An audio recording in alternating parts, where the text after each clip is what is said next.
bigas.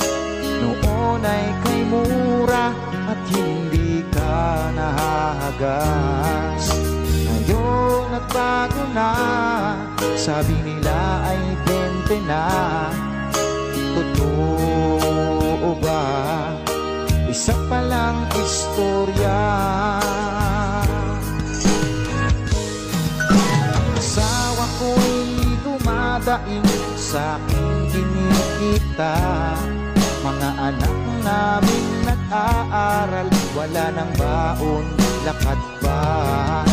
Ang lagi niyang daing, sila ba'y magtatapos pa sa kanila pagpasok sa eskwela.